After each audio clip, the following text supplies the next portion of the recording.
Teie olete juba siin. Vabandan väga, et nii hilja. Vastla liug võttis aega.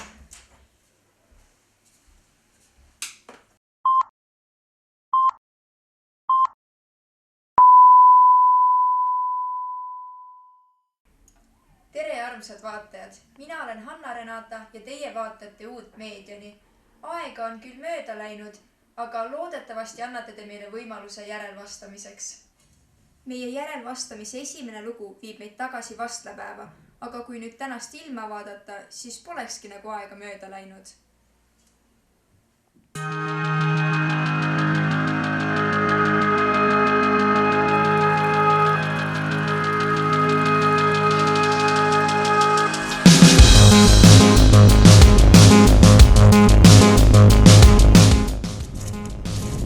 Vaata, mis lahe koht see on.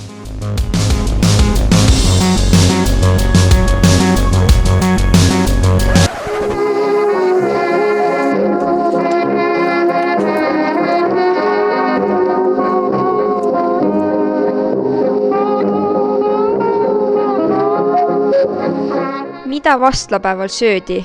Vastlapäeva kõige tuntum toit on seajalad ja oad, samuti ka herned. Pikki aastaid tehti tegelikult odrajahust karaskit või siis selliseid ka väiksemaid koogikesi, aga just nimelt odrajahust. Mida vastlapäeval mängiti? Tehti kas õlgedest kuju või mingi selline pall, kuhu sisse mõeldi siis kõik pahad asjad ja mõtted. Ja seda aeti siis oma külast kaugemale. Seda nimetati kadaks, sinna oli siis kokku pandud kõik halb ja paha, millest taheti lahti saada. Millised olid vastlapäeva traditsioonid? Lastel on alati meeldinud ju teha vastlavurri ja neid vastlavurre tehtigi nendest samadest seajalakontidest, mis siis puhtaks lakuti nii-öelda. Tänapäeval käiaksegi kuskil mäe otsas ja lastakse liugu ja öeldakse, et kellel kõige pikem liug, sellel kõige pikemad linad.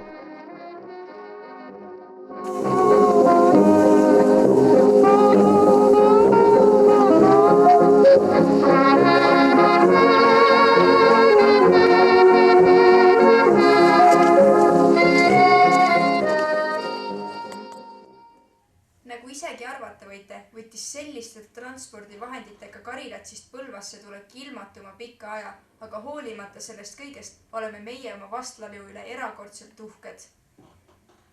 Aga mille üle on uhked teised? Meie reporter Kairi Parson uuris järele.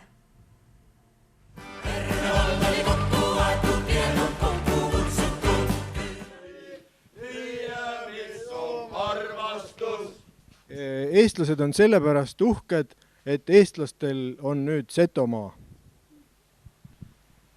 Eestlastest ma ei tea, kui käia telekat, siis on negatiiv tulegi üks õiendamine ja hädeldamine ja muidugi Setomaal on kahnuid asju. Aga me oleme nii kaugele jõudnud, me oleme valla kokku saanud ja meil on oma kuningriik, meil on oma UNESCO pärand, mis hoid meie kultuuri, meie laule ja millest maailma on arvu saanud.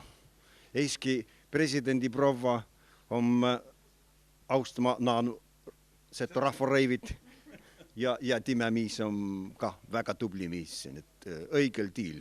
Me väga loodame, et eestlase ka nagas oma juuri hindama, oma kultuuri hindama ja läheme sõbralikult edasi. Seto ja eestlase. Mulle meeldib elada Eestimaal, mulle meeldib see keel, mulle meeldib oma töö, ja Eestis, ma ei tea, alati tahad see tagasi tulla. Meil ei ole siin sõda ja siis ei ole üleujutus, ei midagi sellist. Rahulik elu on ju. Et Põlva gümnaasium on nullenergiakool. Eestlasena olen uhke selle üle, et Eestis on lõõtspill ainulaadne, mida mul on võimalus mängida. Ja mina olen uhke selle üle, et Eestis on hapukapsas ja verivorst.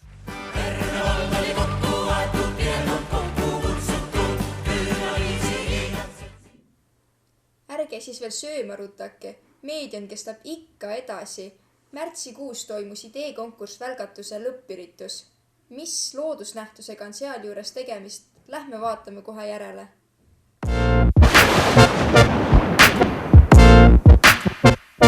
Kas sina tegeled ettevõtlusega? Või hoopis sinu sõbrad? Ideekonkurss välgatuse lõppüritusel tulid üle Põlvamaa Räpinasse kokku 8 võistkonda ettevõtjatest noori, et selgitada välja võitja.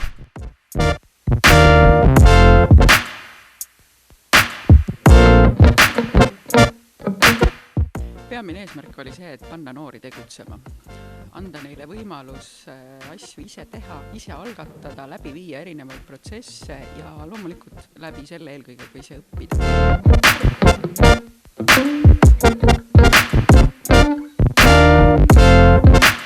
Kindlasti andis see mulle väga palju enesekindlust juurde ja ma tean edaspidises elus, kuidas ma toimin, kui on vaja firmas sees mingeid probleeme lahendada.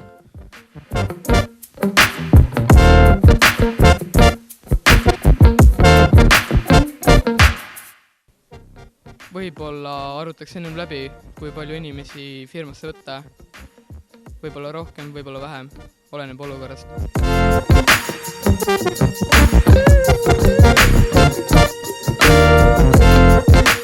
No esiteks ei olnud ainult tänane üritus, vaid oli kogu välgatuse programm, mis hakkas oktoobris pihta ja kestis tänaseni. Aga täna oli neil selgelt väga hea esitlus. Nad rääkisid nii igava asja, nagu selleks on pastakas, rääkisid väga huvitavaks. Neil oli hästi ühtlane meeskond, olid tüdrukud poisid ja hästi selline tõesti nagu ühtlane ja hea väljendusoskus.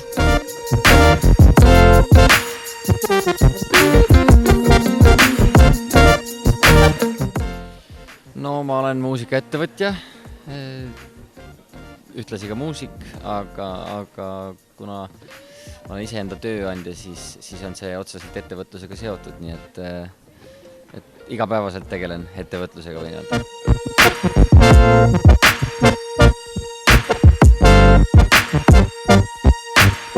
Väga hästi suhtun, ma ise olen täpselt samamoodi nii-öelda ellu tulnud, et õpilasfirmasid erinevaid pidanud ja selles osalenud ja see on, ma arvan, väga hea algus kõigile noortele, et kõik võiksid sellest ikkagi osa saada.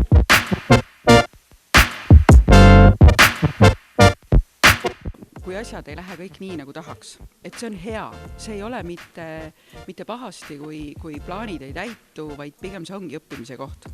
Et elus on ju ka nii, et me teeme endale mingisuguseid üllaid eesmärke, aga kahjuks kõik ei pruugi minna nii, nagu tahame ja siis tuleb asju muuta.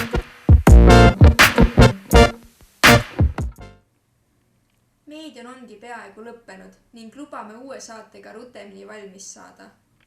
Et süda oleks soe, lõpetame saate ühe tõelise nunnumeetriga ning küsime ühe paari käest, mida tähendab nende jaoks armastus. Kohtumiseni!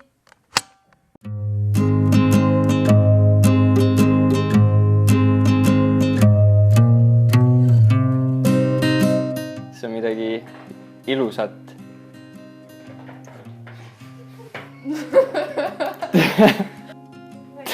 Noh, midagi ilusat. Nii või, katsen mõtte ära, midagi ilusat. Nagu mina. Ma arvan, et see ongi teise täiustamine täpselt nagu tema ei oska mitte midagi öelda, siis vähemalt mina proovin teda öelda. Või mis sa arvad? Mis ma arvan? See ongi nagu selline nagu yin ja yang, et üks pool täiustab teist, et kui üks on teatud asjades hea, siis teine võib olla ka teistsugustes asjades. Näiteks ühel võib olla näiteks hea orienteerimisvõime, aga teisel hea planeerimisvõime. Ja siis need kokku siludes teevad head. Sõprus on see, et sul on alati kellelegi enda muret kurta, et vahet ei ole, mis sul on, aga sa tead, et keegi on, et kes on ja kuulab sind ära ja aitab sind välja. Need kuulamist ongi sellised pikad nagu deep conversationid. Aga samas peab fun ka olema.